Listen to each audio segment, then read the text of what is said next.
மட்டக்களப்பு ஏறாவூர் பற்று பிரதேச சபைக்குட்பட்ட கொடுவாமடு முதல் ஊர்காமம் வரையிலான 10 கிராம மக்கள் இன்று ஆர்ப்பாட்டம் ஒன்றில் ஈடுபட்டனர். தமக்கான குடிநீரை பெற்றுக் கொள்வதில் சிரமங்களை எதிர்நோக்குவதாக தெரிவித்து மக்கள் இந்த ஆர்ப்பாட்டத்தில் ஈடுபட்டுள்ளனர்.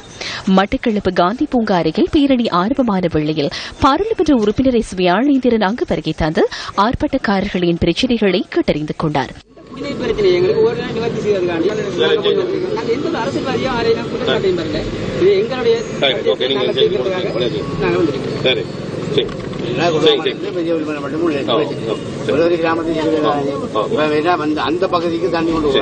அதனையடுத்து காந்தி பூங்காவிலிருந்து மட்டக்களப்பு மாவட்ட செயலகம் வரை ஆர்ப்பாட்டக்காரர்கள் பேரணியாக சென்றனர். மாவட்ட செயலகம் வரை சென்ற ஆர்ப்பாட்டக்காரர்கள் மாவட்ட மேலதிக அரசாங்க அதிபரை சந்தித்து தமது கோரிக்கைகள் அடங்கிய மகஜர் ஒன்றையும் கையளித்தனர்.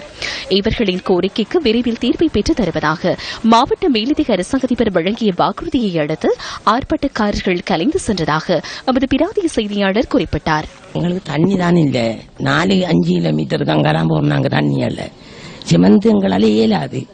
யானை பிரச்சனை, அதுக்குள்ள வேற வேற பிரச்சனைகளும் குமர்களை கொண்டு குளிக்க அங்கஞ்சி இரவையில போக இயலாது. சரியா 1 மணிக்கு கிளம்புனா தான் ஒரு குடம் தண்ணி அள்ளலாம். அதுக்கிடையில தண்ணி இல்லை எங்களுக்கு. இப்படி கஷ்டப்படுறோம் நாங்க தண்ணியால. வயசு போனவங்களுக்கு தண்ணி குடம் தலையில வச்சு சிமெண்ட் வரையுமே இல்லாது. எத்தனை இடத்த நாங்க விழுந்தெழும்பி வாரோம் தண்ணி இல்லாம. தண்ணியத்தான் எங்களுக்கு முன்னுரிமையாக தர வேணும். நீங்க இந்த 25 வருட காலமா இதுதான் எங்களுக்கு கஷ்டமாக இருக்கு. தண்ணி பிரச்சனை தீர்த்து தர அளவுக்கு இல்ல. இப்போதைக்கு 2 நாள் 3 நாளைக்கு ஒரு பிரேசவ தண்ணி தராங்க. தண்ணி காணும் எங்களுக்கு, குடிக்கிறதுக்கு மட்டும்தான் காணும், மற்றபடிக்கு போதாம இருக்குது. எங்களுக்கு இதை எப்படியாவது தண்ணி பிரச்சனை தீர்த்து தர வேணும். நாங்க விளையாடும் வந்திருக்கிறோம். எங்களுக்கு ஒரு முடிவு தர சொல்லி கேட்கிறோம்.